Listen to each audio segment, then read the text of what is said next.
So we were like, okay, we got to bring like our super duper A game. So we get up there. We've got like a 5-minute changeover. My amp's not working. And I'm like, why isn't my amp working? It's not turning on. It's not switching. It's not doing anything. And I'm like, great. So it finally gets to working. And the sound guy's yelling at us. He's like, you guys gotta go. Come on. He's like, you guys got 2 minutes. The drum kit's completely fucked. Like, I'm having all kinds of problems trying to get the drum kit where I need it and everything. Our roadie's pulling his hair out. Yeah. It's like everything's like completely going wrong. Total mess. And this guy's screaming at us. Yeah. Come on. You got 2 minutes. 2 minutes, come on.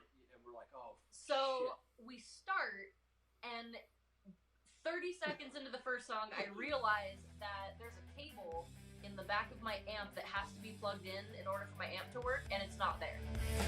You said the stars align, but I've got money signs strapped to my back, like a target awaiting attack. You've got it all planned out, but I know. Hey everyone, welcome to 3 Gigs, the podcast that tells the story of the 3 shows that shape a performer's life and career. Their first show, their best show, and their worst show.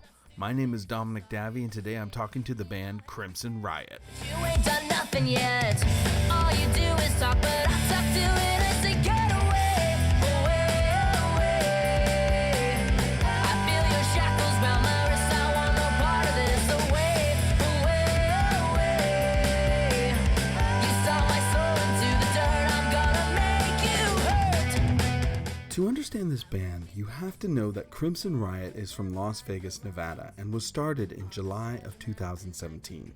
The members are part of a long-running band called the Roxy Gun Project that was operating both as a professional cover band in Las Vegas, but also as an original rock band, all at the same time.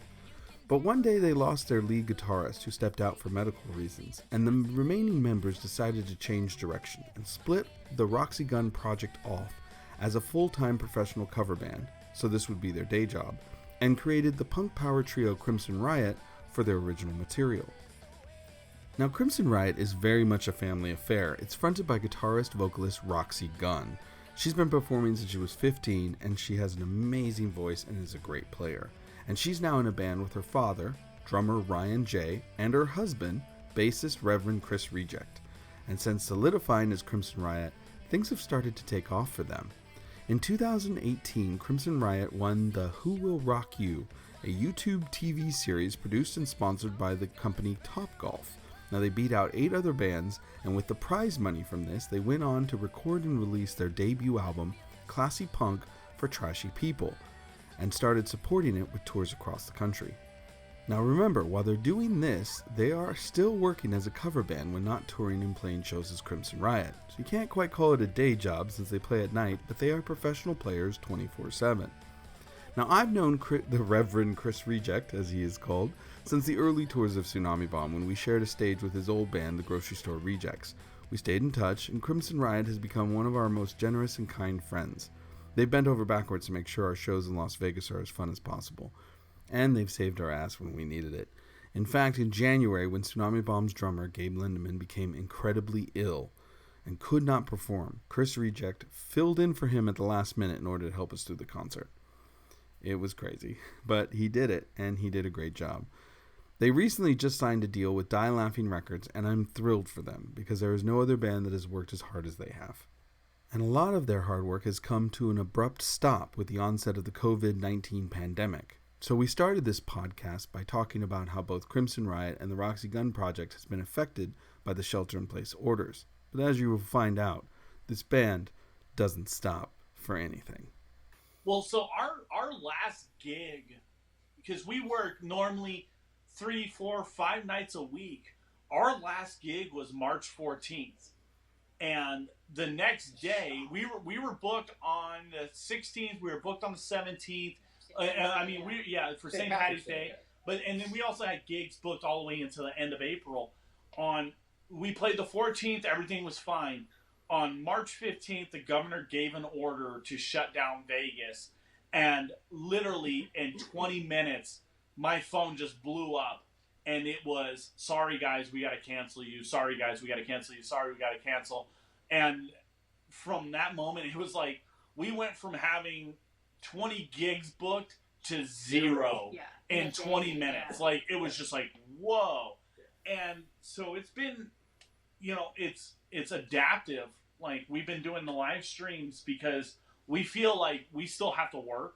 We have to earn our keep, but we also don't want to let people down that we're planning on seeing us. Yeah, and that's a really big deal too, because a lot of people have thanked us for continuing to do the live streams. To we were going to come to Vegas in April and we had to cancel our vacation, but we still get to see you guys, so that's awesome. But it really is difficult because you get a lot of people that are telling us to get a job or file for unemployment, but it's not that easy. Yeah, because not easy here. Yeah, not here. Yeah, because we're talking hundreds of thousands of people are out of a job right now. Because the casinos. Yeah, so any bartender, any table game dealer, any hotel maid, any concierge, any band, any maintenance guy, valet. Yeah, we're talking huge amounts of people. We figured out the other day that the major casinos, which we have a lot, they're probably 20,000 plus employees each. Yeah. The unemployment out of work so right it's now. massive. The unemployment office released yesterday that 265,000 people have filed this past week, and then that's not including people like us that are 1099 that can't file. Yeah. So that add another 20,000 people in the state of Nevada that can't file. Yeah. So it's been really tough. Just like trying to go the normal routes of, I lost my job is not normal for us because we work for ourselves. So the unemployment thing is not for self-employed people. It never has been. So they're trying to figure that out. And then trying to get a job when the only thing that's open right now is restaurants and grocery stores is tough. And, hundreds of thousands of people are vying for these grocery store jobs. So there's really not that many. And then I have an immunocompromised parent that I take care of, so I can't risk getting sick and giving it to her. And it's, it just, there's a lot of things that factor into the whole, well, just get a job and make money. It's like, I can't. No, sorry. I would. I really would. And somebody like me who has worked as a manager for a restaurant, has worked as a warehouse attendant, I've applied for jobs and never heard anything back because, oh, great, there's 300 people. Well, you're one of 10,000 people that just applied for this job. Yeah. And so when people are like, oh, go get a job, I've tried. Yeah. I would love to. Mm-hmm. It's tough. It's really hard. My wife is a table games dealer at one of the casinos, and so every morning, both of us sit there for an hour and a half and try to get into the unemployment queue. They have a queue, so if you get in, you leave your phone number, they call you back at some time. So we're constantly doing that every day. We call like 300 times each trying to get into this thing. So it's been a huge impact on the city in general. Yeah. And for a lot of people, aside from us, but it's been super, we've been hit super hard with this. It's really hard to explain to people outside of music, like how impacting this has been for the entertainment industry. I just have so many friends, and just both episodes we've done so far have been about bands having to change their entire year. And each episode, I've been asked, like, so what's Tsunami Bomb doing, or like, what do you guys have planned? And we're like, I don't know. The whole year is a wash. I don't know. I wouldn't say the year's a wash, but I don't know when we're going to keep going. I know there was talk of a lot of agents were starting to tentatively book June, but now that that's looking pretty dicey, I don't think that's going to happen. Even if they let up some things, I don't think they're going to let up on shows. Yeah, we're looking at right now because we have a tour booked in June. And I haven't officially canceled it yet, but it's probably gonna cancel. Yeah, if we don't go back to work in May, we have to cancel June because we don't have the funds to go on tour, and that really sucks. But there has been a couple of people reaching out for later in the year tours, saying, "Hey, we're still on as of right now." For September. July and September, they're like, we're still on, so, what do you guys want to do? And I tell them, I don't know. We have to wait and see. Yeah. And that's the hardest thing, too, about being a touring band and also being musicians for a living is we can't really say whether or not we're going to be back to work or whether we're going to be able to tour, because every day there's new information, and it's like, okay, Changes. everything was supposed to be fine by the end of April, and now it's looking like the middle of May or the end of May, and then possibly the beginning of June, and it just goes on and on. So, trying to plan for anything is impossible. Yeah, it really is. To explain a little bit more to everybody, you guys have Crimson Riot as your band, but you also have the Roxy Gun Project as your band that's a day job. Yeah. Right. For lack of a better term. It seems weird because you guys play at night, but like that's your main work. You mentioned you guys were doing live streams. What does that mean? How are you guys doing that? Explain to people who are listening that haven't been following along. Yeah, absolutely. So on Tuesday evenings at 5 p.m. Pacific Standard Time, we get the four of us together and we play just kind of whatever. We take requests. We play our normal set that we would in the casinos. There's a lot of covers. So anywhere from the 50s to the early 2000s, we do all that kind of music. And, like I said, we take requests and we We try to get everyone's request. Yeah, we try to get to everyone's request, but it gets a little full sometimes. But yeah, on every Tuesday at 5 p.m. Pacific Standard Time, we do live streams like we would in any lounge that we work in. And we play for tips. If anybody wants to donate or whatever, we just... So from the lounge to the living room. Yeah, from the lounge to the living room. Yeah, I like that. Yeah, because we're supposed to go for 2 hours, but the last 2 weeks, people have donated extra to keep us going an extra hour, and it's like, 3 hours straight of music. All right, here we go. No, it's great. Like we've been met with incredible kindness from people who have supported us. I mean, we've been doing the cover band for nearly 10 years, so we've accumulated a lot of people that have seen us from all over the world, and they really do support what we do and enjoy what we do. So they've been extremely kind, and we're very grateful for that. And then every Sunday, myself and Roxy, we do an acoustic stream. Yeah. It's basically lazy Sundays. We're just in our pajamas, just doing whatever. Well, we do songs that we won't do in RGP. Yeah. Songs that either don't work in RGP or it gives us more of an opportunity to just mess around. Yeah, goof around. So that's every Sunday at 5 p.m. Pacific Standard Time. So we're still working. People are like, oh, well, why don't you guys get a job? And it's like, well, we are. We're 3 nights a week. We do the live stream on Tuesdays and Sundays. Every Thursday we do an acoustic song that's pre-recorded that we were releasing. So it's like we're working, and it's like we're not just sitting around and saying, hey, give us money. It's like we're still working. Yeah, we're still trying to sing for our supper. So. Yeah. That's funny about the cover thing. Actually, I'm gonna go back years. Oh God. When Punk Rock Bowling and Dominic, I remember this. Dominic was like, "You guys play for how long?" And we're like, "Well, we do some gigs are like 4 hours where we're performing." And then word got around to other musicians, and I remember Greg Hetzek coming up to me and going, "Are you guys the band that plays for like 4 hours a night?" And we're like, "Yeah." And he was like, "How?" And then walked away. It's like people hear that, they're like, like big names. They're like, "Wait, you guys play for 3-4 hours a night?" Yeah. I played for 45 minutes last night. It's like, yeah, well, I wish I could. Well, that's funny because, at that particular thing we had talked about it. Like, I knew how it worked for you guys. Like, I knew it, but, like, at some point there was a conversation. So, for the rest of that weekend, I would just go up to them and go, yeah, you guys think you're shit? They're professional musicians. They play for hours all the time. And they were like, seriously? And I was like, yeah, ask them about it. And it was just like, I started letting people know, like, y'all ain't shit. Like, somebody be like, yeah, we played, I'm tired. And I'm like, oh, bitch.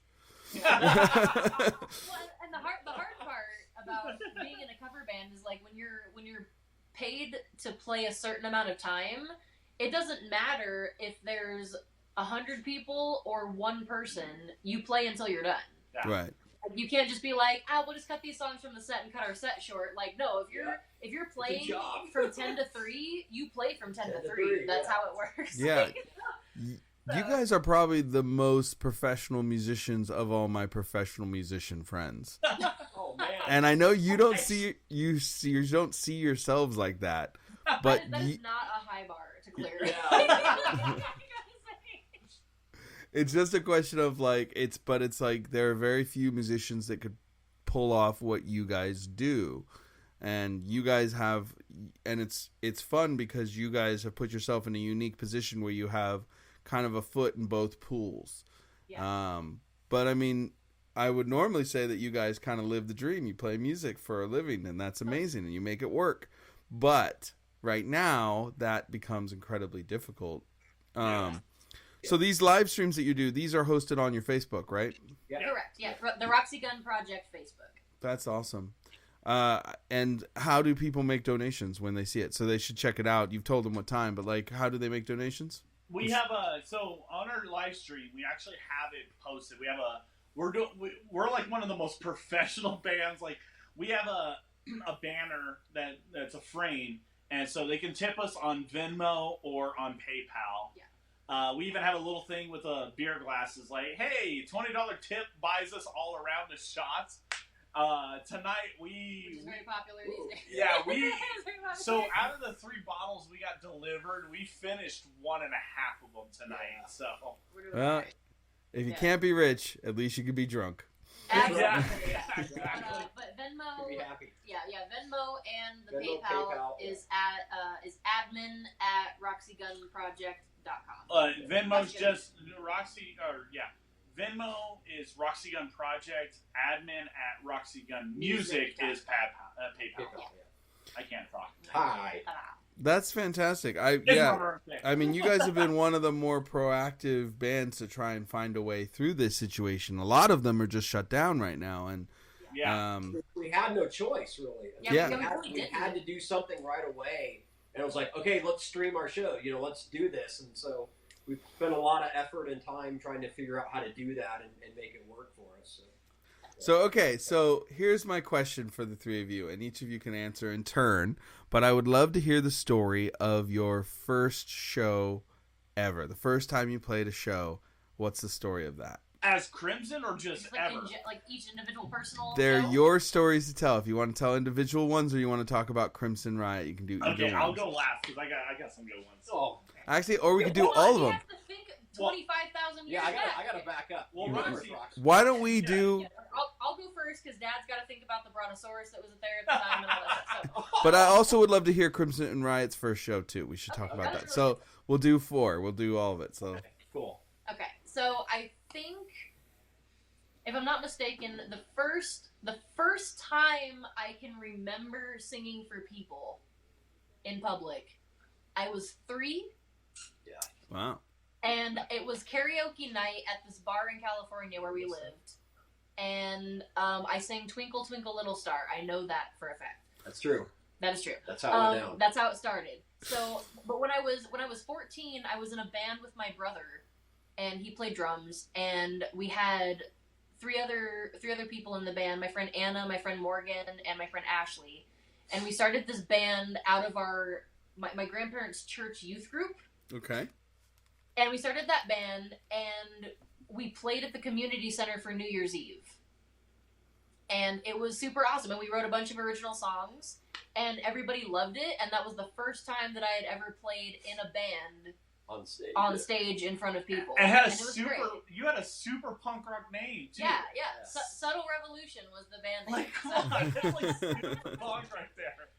But that was super cool. So that was the first It time was I ever really played in a good band. too. It was actually really good. Some of the songs are really solid. I was Yeah. really impressed with you guys. Yeah. We have. I think I can find the CD. We'll send it. I out. have it. CD. Yeah, Oh, I have it there's in the a car. CD of it, Yeah. That's awesome. Pretty good. I'll send it to you, Dom. So my first, I did all the high school band and middle school band, but the first band I was in, we did a talent show, and so I played drums for 2 different bands, but it was the same members except for one person in both bands, and so I played drums playing for this talent show. The first song we did was Slipknot's "Wait and Bleed." What? And then the curtain closed, another 2 acts went, and then the curtain opened again. Same band, but minus one person, which became Almost Heroes. But that band did All the Small Things by Blink-182. So I went from Wait and Bleed, all double bass, to ba-ba, da-da-da-da-da, like that. But then Very that, versatile. that band You became... were destined to be in a cover band. Yeah. I was like, you were double dutying it back then. What do you say? You were doing double duty back then. Jeez. Yeah. Yeah. That's the thing. And then, from cover band to punk rock. And then that band became Almost Heroes. And we played for like 2 years around Vegas. And playing big shows, too. We opened up for a lot of good bands. But that was my first band. And I was the drummer. And I got to tell this story. Because it was a couple months after that. I had graduated. But the rest of the band was still in high school. And so the school let us play in the quad. And so Green Day style? I showed up to play drums, and in our third song, I left the drum kit without the band knowing, because the first part of it, it's all the band. So I left the drum kit and got into the pit while the pit's going. The band's playing with no drummer, because I'm in the pit. Oh And then I came back to finish up the song. in the quad. In the quad. In the quad. Yeah. Lovely. Motley Swan. It was old school That's Green Day awesome. style. That's super funny. All right, Dad, hit it. Oh man, First show. really? First show. Okay, very first show. Train car. What? Train car? Yeah. Yeah. So okay. So, oh man, We know. I was in 7th grade, so I was like 12 or 13. I'm playing with this band of like high school guys. So there's my guitar player, Rich, he lived down the street from this guy, Matt. And so Matt lived on this big giant property, and he had this train boxcar in his backyard that opened up as a stage, like a venue in his backyard with this train boxcar. It was super awesome. That's amazing. That's really awesome. It was super awesome, yeah. So it's kind of out in the country, and so he could have these big kegger parties, high school kegger parties, without any kind of problems, really. And I think his dad was like a sheriff or something, so like no one gave him any shit. So anyway, so I'm like 12 or 13. I'm playing in this really bad like metal cover band. We're doing like AC/DC and Iron Maiden and stuff like that. And I'm like I said, I'm like 12 years old. Anyway, so we get done. We do like I don't know, like a 30-minute, 45-minute set, and I'm just like super stoked that like there's people actually watching us play. Right? There's like 200 people at this party, and so I get done, and this beautiful girl, she was from Norway. I guess she was like this like exchange student or whatever, but she was like all over me, and she's like 17 and I'm like 12. And so I end up like Rock the cradle of love. I get super drunk, and I'm making out with this like 17-year-old high school girl when I'm like 12. And it was like it was the coolest show ever. It was super rad. He hasn't been able to match that. But wait, there's more. Oh, God. Well, wait. No, wait. So here's the kicker, right? Earmuffs. So the guy, Matt, that has the train box car is the guitar player, singer from a band called Plaid Retina, which you might be familiar with. That name sounds familiar. They're a punk band, Plaid Retina. Yeah, Remember that? yeah, I do. Okay. Yeah. So, yeah, and we actually talk still. It's really funny. We reminisce all the time about the old boxcar shows. But anyway, so that was my very first like public kind of rock show. So Ours technically, wasn't cool at all. Like, So technically- Ryan is the boxcar racer. I'm the boxcar.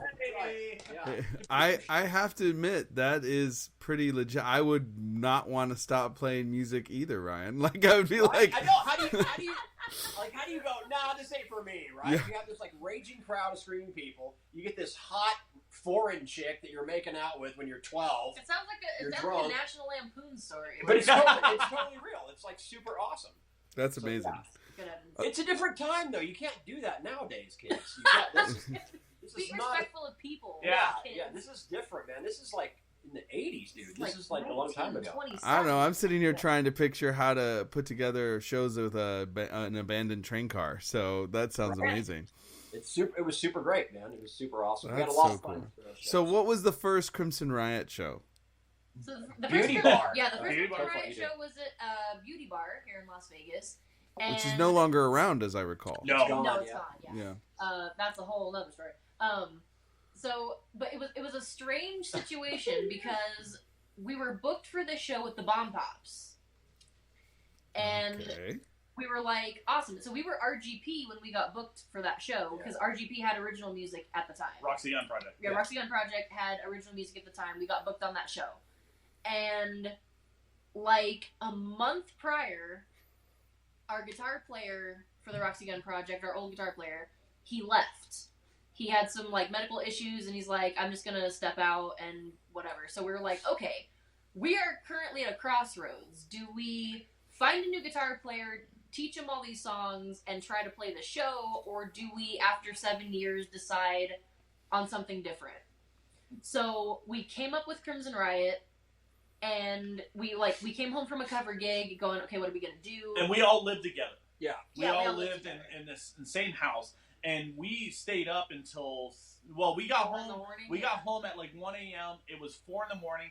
The three of us are like, what do we do? Like, how do we? Let's start a new band. Do we do this and all that? And so Dad was like, well, why don't we just do the three of us and do like a Green Day thing? Just like play freaking cool like punk rock songs. And just play songs and have fun. We're like, all right. Okay, so these two... I like that that's your reaction. These two are they're like 100% like, let's start a punk rock band. Now, I don't know, Chris. They doesn't sound like Roxy was all that. She was like, I like that. I was like, okay, that sounds... No, but I like that Ryan was like... She's like, why don't we start a punk band? And you've known me for the longest time. You and I met at the Huntridge when, right after Courtney left. And so it's like, you've done artwork for my punk bands. And here I am, the last one going, I don't know if we should start a punk band. Like, the punk rocker in the band is like, I think that's a bad idea. I go, are you fucking kidding me? I'm like, really? Like, this is the idea. This is what we need to do. So we're tossing around names, and so I come up with Crimson Riot, and so Dad goes, that's great. I like that. And we're like, okay, well, let's talk about it more tomorrow because it's getting late. So Chris and I wake up, we come downstairs, making coffee, and Dad comes out of his room and goes, okay, so I got the Facebook, I got the logo, I got the Twitter, I got the website going, I made t-shirts. And we're like, for what? For what? And he goes, I made all the stuff for Crimson Riot. And we're like, oh, is that what we're calling it? He goes, it is now. I spent the money, so yeah. Yeah, so here we go. So yeah, he like bought all the domains and all that. And so we all night, designed everything overnight, like the whole thing, rolled it out, ready to go. Yeah, so that. Yeah. And they showed their matching tattoos. Oh, sorry, yeah. Our matching tattoos of our logos. Yeah, those people listening don't get to see our cool tattoos. They could. They can if they go look at it. If they follow Crimson Riot on Facebook and Twitter and Instagram. Right. There you go. So that happens, and so we had about 3 weeks until the Bomb Pop show. Yeah. So we wrote all 9 songs that we had in like a week. And we practiced them for about a week and a half, and then we played the show as Crimson Riot. And it was crazy because a bunch of people showed up and they were like, I have to see this shit in person. Yeah! Because they heard what we were doing. We're like, all right, we're starting a new band. So everybody, this is our first show. And they're like, yeah, okay. Our old guitarist showed up. He's like, I gotta see this. Yeah, John shows up. Yeah, so we played the show and it was great. And the total consensus of everything was, holy crap, you guys have been doing something else for so long when you should have been doing this the entire time. Yeah. And that was the whole thing. But it was a great show. We had a good time. For me, 2 things about that show. So Polly from Bomb Pops, after they got done, we were talking and she hugged me and she's like, you guys are so good. How long you guys have been a band? 3 weeks. 3 weeks. And she's like, she just stopped and she's like, I fucking hate you that you guys are this good.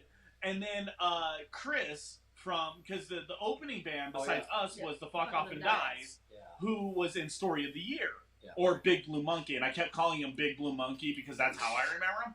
And he was like, I seriously want to be your friend and like follow you guys because you guys are great.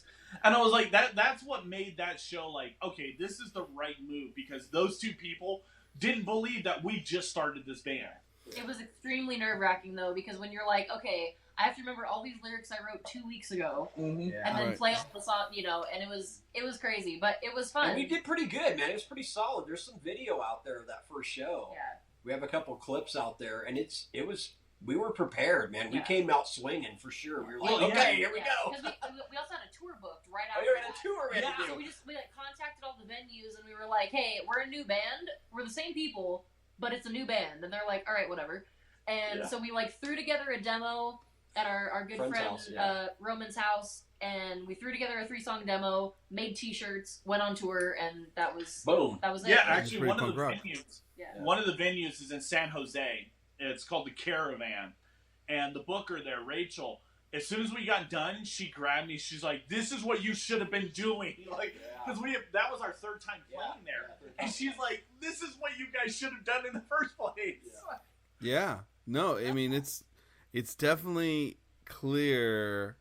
Like the band had an identity right away. Watching you guys do this from a distance, it was clear you guys kind of snapped into an identity. It's kind of funny to me to have these people go, "You guys are so good. How did you just start this band?" It's like, motherfuckers, you're cheating. You guys have played.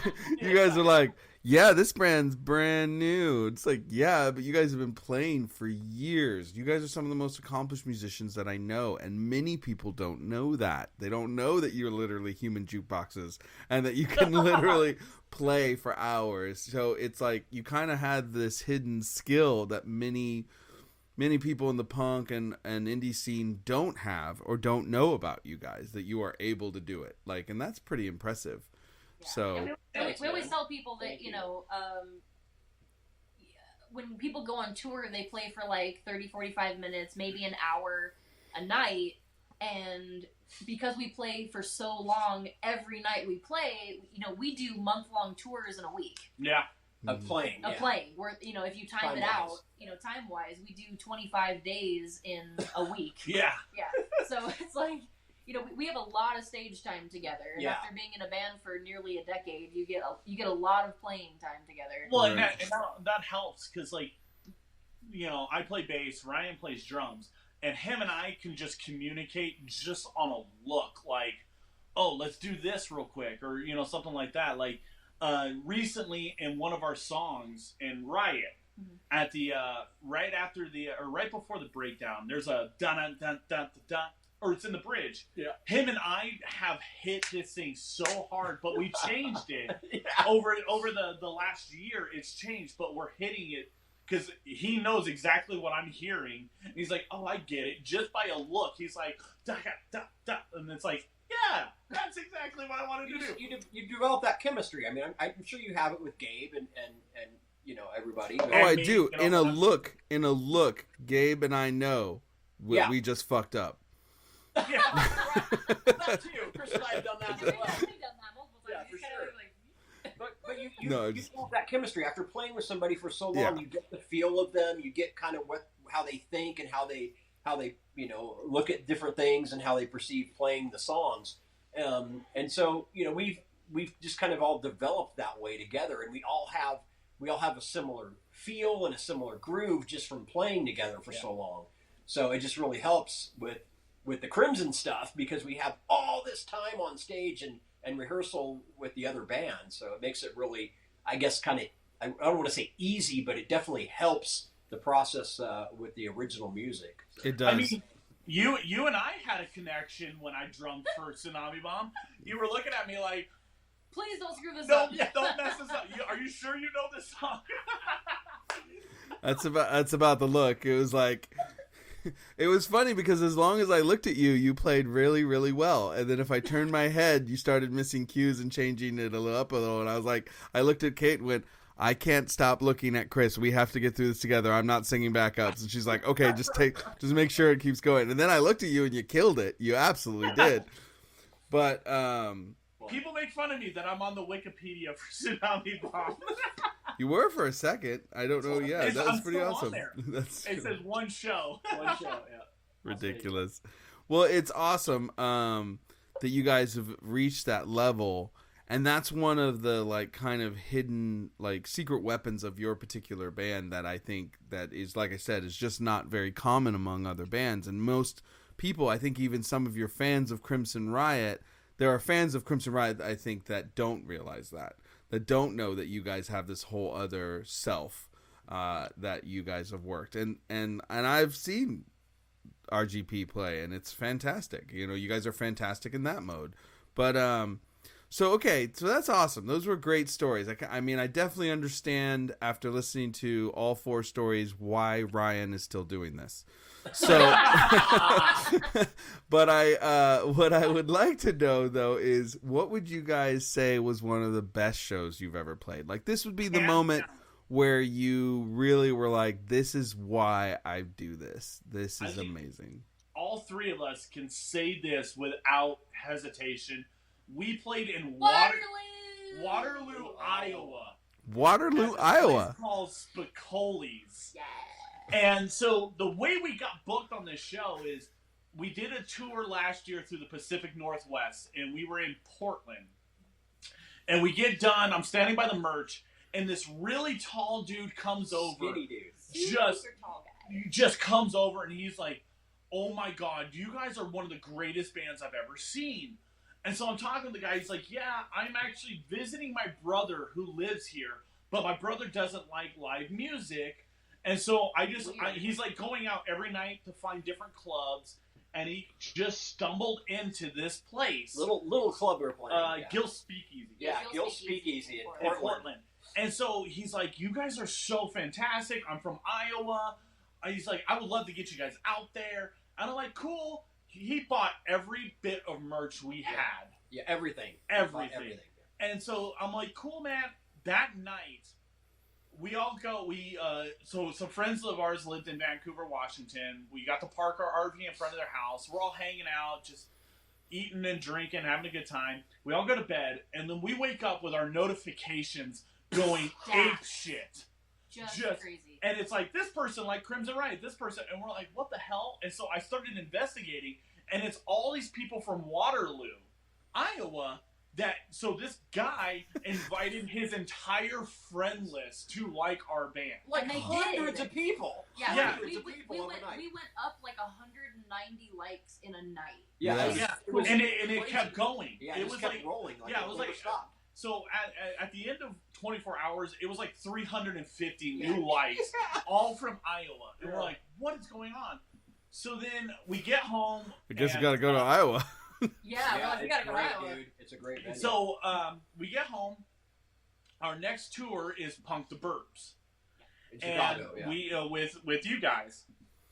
And so we get home, and I get a message from this guy. He had friend requested me, and I was like, yes, because this guy he made our entire life right there. And he's like, hey, I see an empty day on your tour. Do you guys want to play Iowa? And we're like, well, yeah, I mean, it's a Thursday night. Do you think you guys... And he's like, no problem. Give me 20 minutes. 22 minutes later, he messages back. He's like, good. You're booked at a place called Spicoli's. Here's your opening bands. Yeah. And we're like, okay, dude, whatever. And so... You guys made friends with the Bill Graham of Waterloo, Iowa. Yeah, absolutely. Yeah, Quinn is amazing. Quinn is awesome. And so we show up, and just the coolest place. Yeah, it was the coolest place. You know, it's called Spicoli's. Our RV broke down on our very first day, so we had to cancel our first show, which was in Denver. Yeah, Denver. And so we were already frustrated, and we pull up, and we're like, "Oh man, it's like we gotta play Punk the Burbs. We gotta get back in the mindset." And this dude showed up just smiling, just like, "It is gonna be an awesome night." They got taco special. Yeah, it's taco night on Thursday here, and so they're gonna feed you, and it was just awesome, amazing. Just blew our minds. Yeah, we were supposed to play for about 40 minutes, and there was like 60 kids in this place when we were playing, and they just did not want us to stop ever. They were like, play more songs. We played for like an hour and 15 minutes. Yeah. Just like every song we could think of. We had to play some cover tunes too. We had to throw in some cover songs. Put some Ramones and some kind of kind of generic punk rock stuff. They just moshed and just had the greatest time.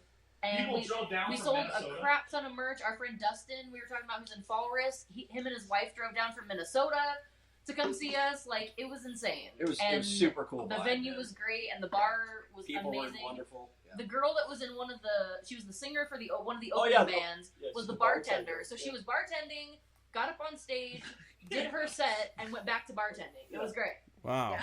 It was like Rick Manning's day over there. Like, that's It was incredible. So actually, Tsunami Bomb should look at Spicoli's. Go to Like, Spicoli. Dude. It's a college town, but it was so much fun. Yeah. But I would have to say that was an amazing show, and that is probably tied with, to me, our Top Golf show in Vegas. Oh, yeah. That was And really good. so when we did Who Will Rock You for Top Golf, one of our prizes was we got to play a bunch of different shows. So they booked a show in Vegas, and they were like, all right, so we got these VIP things, we got this stuff, first 200 people are going to get this, and we're looking at each other like, we don't know 200 people that like us. Yeah, So we're we so were- new. Yeah. Like So we so were new. super nervous because they had these huge expectations of people showing up, and we had like no expectation of people showing up. So we That's put out cool. a thing, and we were like, "Hey guys, the Who Will Rock You thing is done, and we won, and we would really appreciate it if you would come out and support this show." So we're backstage, we're getting ready, and I'm just like praying to every god imaginable, please let someone show up to this thing. Because Vegas is kind of finicky sometimes, and It is So- finicky. It's finicky It's even for larger acts that are like big headlining tours that come through. Like, you could Tricky. sell it out, or you could still have a Yeah. crowd and not sell it out.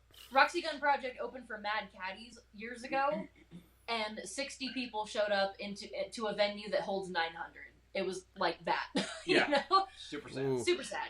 And so for the Top Golf thing, so we walk out on stage, and there's like 300 people, just like every person we've ever met Ever. Yeah. showed up to support us, and I was like, That's so oh, this cool. is the best. That's It so was great. cool. That was an amazing show. Yeah. Really It was amazing. super cool. But yeah, Waterloo definitely Yeah. up Super solid. there because it was great. That's amazing. I can't think of my best show ever. I'm trying to think of my best show ever. I really liked that New Year's Eve we did at House of Blues. That was Yeah, cool. that That was cool. badass too. The Roxy Gun Project played co-headline House of Blues on New Year's Eve. Yeah, That's it was fun. Packed. I Yeah, can win Dominic's heart. I played the Phoenix Theater. Oh. Yeah. I opened up for the Epoxies, Teenage Harlot, and the Phenomenauts at the Phoenix Theater. That's pretty awesome. I think I remember that show happening and you telling me about it. I wasn't think you there. made the design for it. I might have. That's awesome. That's so awesome. All right. Those are great stories. Okay.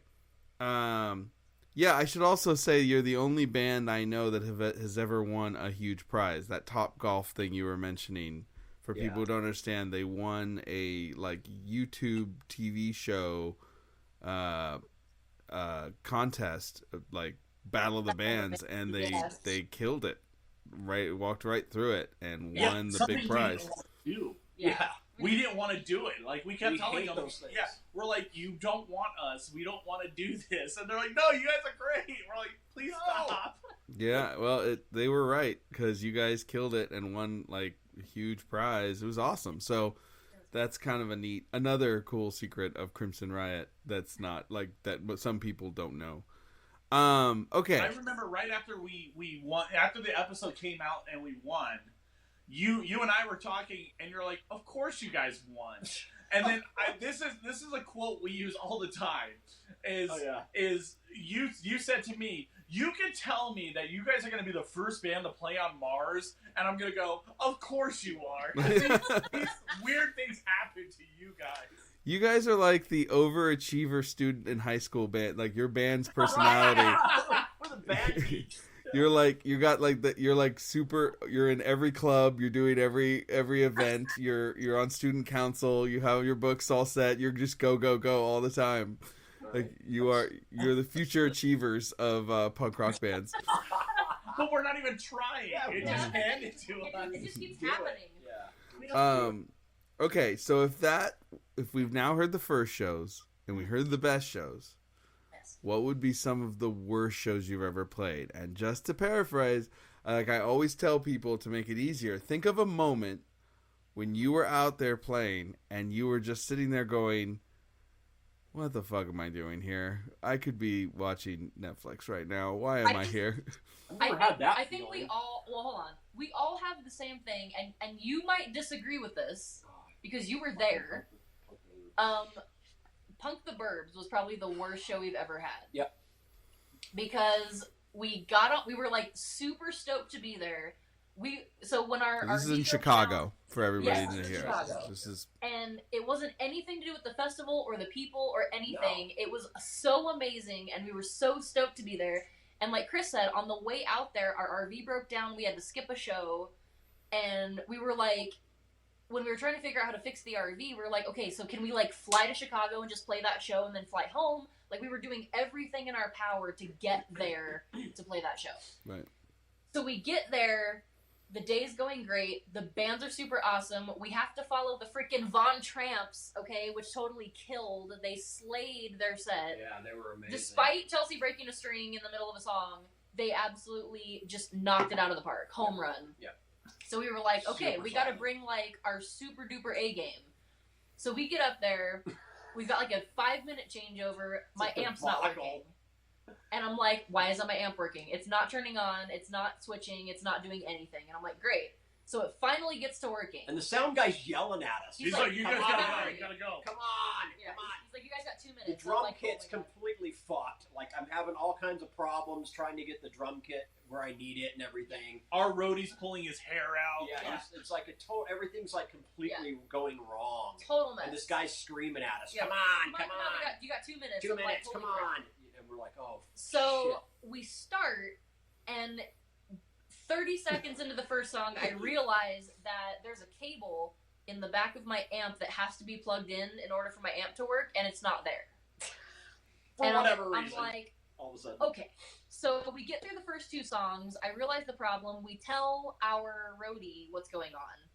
So in the middle of a song, he like unplugs, moves the head, puts the new head on, plugs me in like half a second. Flawless. Like, Yeah. it was so It was smooth. beautiful. Like, I wish somebody would have filmed that. he did a good job. I watched him do Because it. it was like, Yeah. it's like we hit the last note. And Jesse- I'm not punk. Jesse's- And it was like, wait, how did he get it in 3 words? Yeah, So- he slammed it, yeah. So that's fine. So my amp is fixed. So we're in the middle, and we're like, we wasted so much time. We already cut a song, but we had to cut 2 more. So we had to figure that out on the fly. And then Chris, I broke a cable. yeah, My wireless Chris, cable. Chris jumps off stage to get in the pit. He tries to get back on stage and like sits on the side of the stage, scoots backwards, and the cable for his wireless unit to his bass rips right in half. So then we have to figure out where the new cable is to plug that in. So we're like, He's oh got my god. He's got the patch cable. He's Yeah. standing by the base Well, amp. that was just for Jesse to find a new cable. But yeah, you're like 2 inches from the bass amp because you've got this 6-inch cable. You're trying to play the Yeah. bass and standing there. So It's we horrible. get done with that set, and we go outside, and like, I mean, everybody seemed to dig it. So we go outside, and we don't say a word to each other. Silence as we're packing up our stuff. Because we had been looking forward to this for so long, and we felt like it was just the worst. ever. So I pack up my stuff, and I'm like, I'm gonna go back in. So I go back in, and I'm like on the verge of tears because I'm so embarrassed. And Dominic, your lovely host, runs up to me and goes, dude, that was fucking great. Oh my god. So I'm like trying not to just burst out sobbing because I'm like, that was the worst thing ever. So I remember I told you, I'm like, that was the worst. That was absolutely the worst. And you're like, what? No, it was fine. You guys were great. And I'm like, no, you don't understand. That was literally the worst we've ever played in the 2 years we've been a band. So then And- at the end of the night, after Tsunami Bomb performed with the salsa, if you remember the salsa incident, we kept bringing salsa up. But at the end of the night, you, myself, Roxy were standing in the hallway, and you and I were talking, and then Roxy came up. But then these words rang true. Like, to this day, we actually put this quote in our EPK recently. Yeah, I'll let you. Yeah, you said, you don't understand. Your guys' worst night is some people's best. And that was like such a nice thing to say because we were all just so major sad face. It is a very kind thing to say, indeed. But we have, and sadly, we're super jaded because the shows that we do for our day job are so scrutinized in the level that we have to perform at, the level of that's what we're used to. So anything that goes wrong technically or otherwise, it's really hard for us to like accept it as like, oh, that was still good. And it's like, no, man, there's, our pets' heads were falling off. It's that whole thing where like you're used to this kind of environment where everything's perfect all the time. And so to get in that situation where everything is not perfect, it's really hard. And so I think we're super critical of ourselves in the way that we let that affect us because we're not used to that happening. Yeah, because like it's like really creepy. With Crimson Riot, a 10 is where most bands are. They want to be a 10. Sure. But with the cover gigs, it's like you need to be at an 80. Yeah. Or else you're just absolute garbage.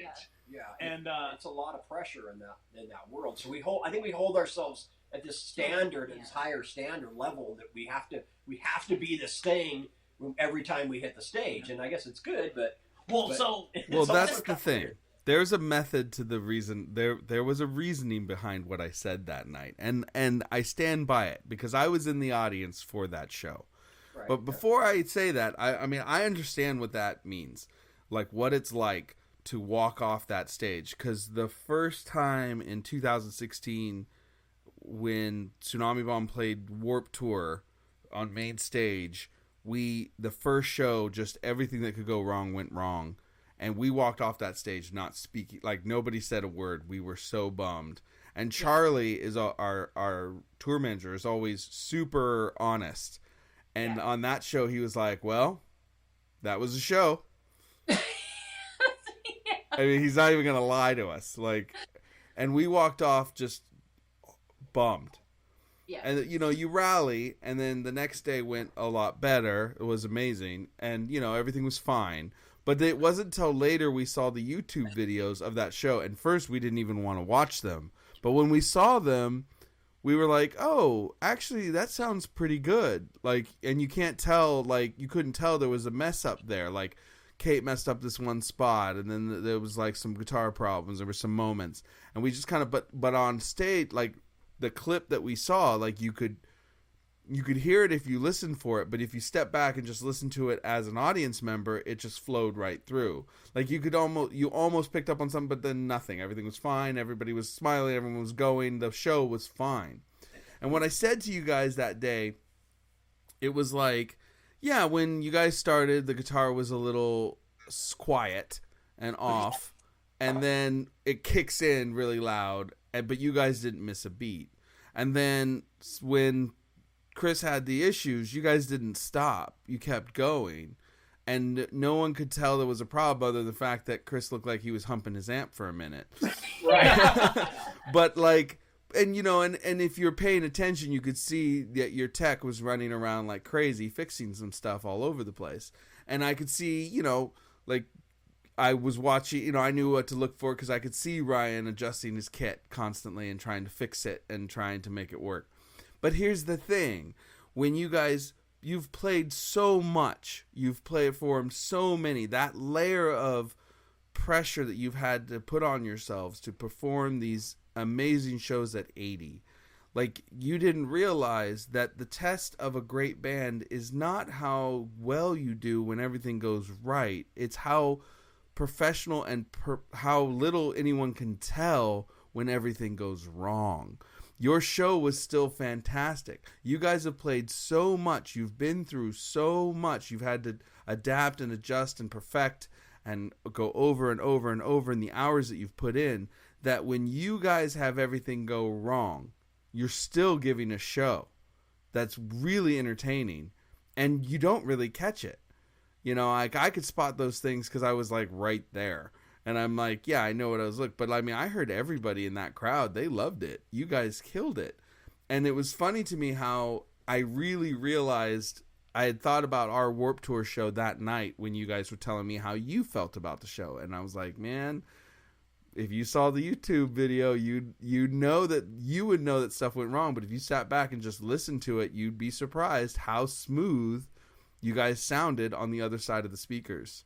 And it's sometimes you just don't have that perspective because you're too close to it, and you have this level of expectation that like it has to be great. But you got to rally, and you just move forward, and you just leave those kind of stresses and those moments. As soon as you get on stage, it just rolls. But like that's what I meant with you guys.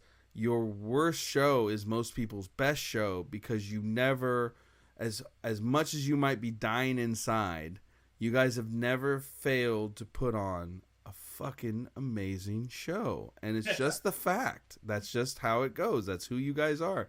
You can throw down with the best of them live because of the hours and the time that you've put in at your craft.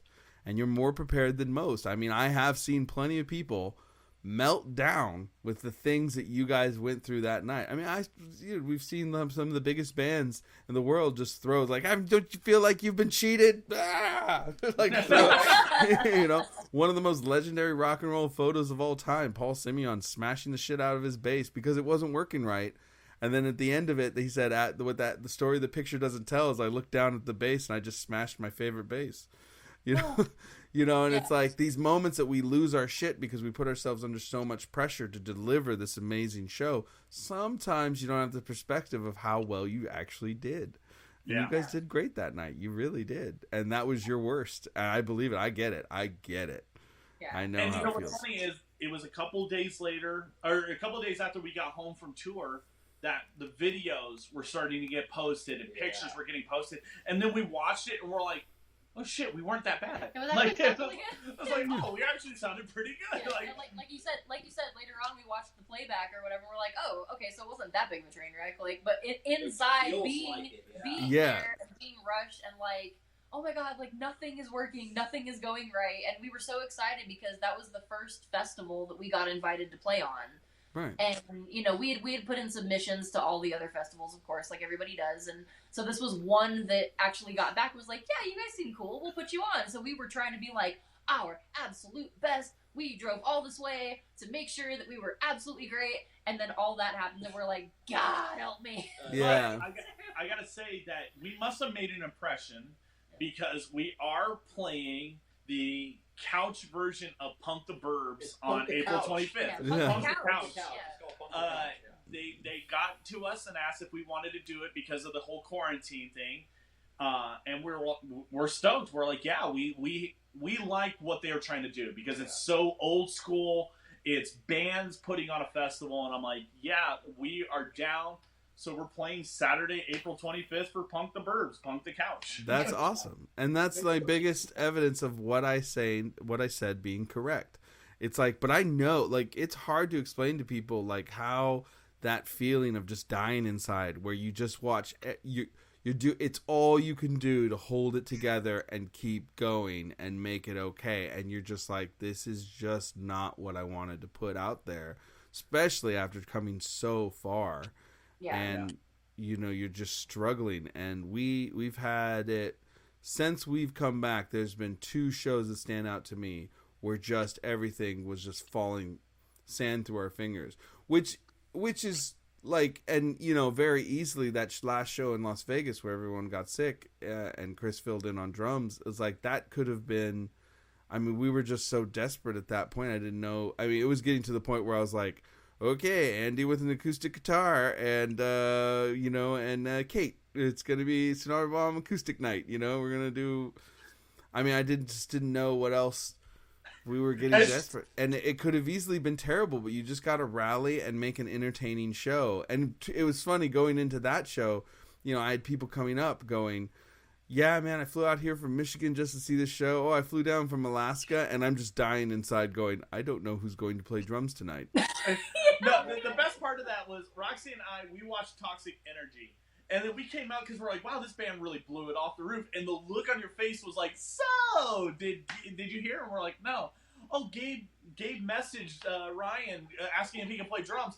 And then I accidentally, but on purposefully, went, well, I know all the songs and I can play drums. And the look on your face went from smiling to, don't fucking lie to me because you're about to play drums. I was like, well, let me go get in my car and listen to the song. He's like, I'm coming with you. Like, Well, the best part was Roxy's reaction. As you said that, she kind of turned and looked at you like, okay. I mean... I know he can play drums. I've seen him play drums before. And I know that he's, rehearsed to Tsunami Bomb songs before, and I know he knows them inside and out. And so but he hasn't played drums in at least a decade. Yeah. And I'm like, that's not something necessarily I don't think you can just, jump back into. Like riding a bike. So I wasn't sure, so when he said that, I was just I guess my face was more because I knew from the look on your face, especially when Turner was like, don't fucking lie to me because you're about to play drums right now. And I just kind of looked at him. To stay in his hotel room. Yeah, and so I just kind of look at him like, oh no, this is gonna happen. And I felt so bad because I only really know probably 3 of your songs, 3 or 4 maybe. Well enough to play. Enough, yeah. I'm like, I could probably get through 3 or 4, but I don't know a whole set of your stuff. That was Death by Stereo's drummer. drummer. Your stuff, and I'm like, well, shit, Chris can play it. Let's do this. That was Death by Stereo's drummer too. He was like, I know maybe 2. I just don't even know where you're coming. And it was funny because I was like, I had to make a decision here for the band and lead us through this situation. And I'm looking at Chris going, yeah, and he has this kind of unsure, far away look in his eye, kind of going down the list in his head of what songs he might know. Well, Roxy's staring at him like, you're out of your mind. And I'm going, you know what? Even with Roxy's look, this is my best option. This is. And I can do Ultimate Escape. I can do the Invasion. EP. No, and you did a great job. You did a fantastic job. But that's the kind of things you just got to rally. And I'd like to think that it was at least an entertaining show for everybody. It seemed like people had fun. I had people coming up, and even to this day, people that were at that show that know Crimson Riot come up and they're like, dude, you guys are awesome. And then actually on your guys' live stream on Instagram the other day, somebody actually put on there, is like, even the member of Tsunami Bomb, Chris Reject, is donating to the park side. I'm like, hey. I think the best part of that for me was I think so your face, because you're like, okay, so Chris is gonna do this, and Andy was just kind of like, oh, okay. And Kate was so just optimistic. She's like, yeah, sure, cool, awesome. And I'm like, I gotta be so drunk to watch this. I can't even I'm glad. I don't know what's gonna happen. I'm glad Courtney wasn't there, because Courtney would have murdered me. No, she would not have murdered you. She would have been. No, I went good. She would have been initially like, "Are we doing this? Are you seriously? Are we doing this? Okay, we're doing this." She would have been kind of like me, but a little bit more negative. And then she would have committed and then just been like, let's do it. But yeah, no, I mean, that was such a weird night, especially with what was happening with Death by Stereo's members, one of them getting hospitalized. Well, Toxic Energy, their drummer was the bass player. Well, no, the drummer was the lead guitarist, because their drummer was left in LA. Yeah. Because he had whatever. Yeah. Yeah, whatever. But I mean, it was just a weird night, and you just got to rally and make it happen. And I think the night that you guys are thinking of in Chicago, you guys won everybody over. I watched the whole crowd go from not knowing who you were to being super into it, and they all were in. And I don't think you have anything to worry about in terms of standing next to the Von Tramps that night. I think you guys all really did strong shows. It felt pretty seamless, watching it. I know what happened, but you guys handled it and you made it seem like it was no big deal. And so the crowd didn't treat it like a big deal. They were just okay. That's the goal, is to that's the main roll thing. Roll over that stuff and not let it get to you. Well, yeah, because it's hard. If you panic, then the crowd panics. Yeah. And it's just like a kind of a transfer of energy type thing in any situation, whether it's positive energy or negative energy. When you have that many people there feeling what you're feeling, you got to make sure that it's as positive as possible, because if you start to panic, then everybody panics. And the next day after that, we had a day off. We spent the day in St. Louis. We went to the Arc. We went to Fitz's Brewery and got some really good root beer. Got fat on root beer. You got fat on root beer and fried raviolis. And then the next night was our final night, was at the Mercury Lounge in Tulsa.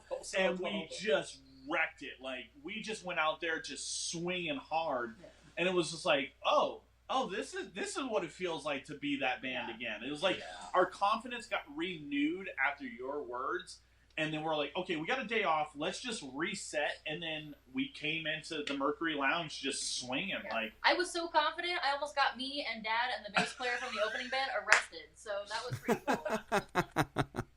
Because Roxy's not used to not being able to drink out on the street like you can in Vegas. Yeah, so I walks outside with all this liquor, and we're like, these people are like, "What the hell?" Yeah, they're like, "What are you doing? You can't have that out here." And I was like, "Okay, well, shots, everybody, Yeah, cheers." yeah.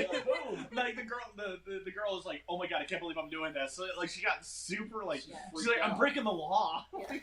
You can take the girl out of Vegas, but you can't take the Vegas out of the girl. Right. No. The whole you can't smoke inside, you can't drink outside thing is really weird sometimes.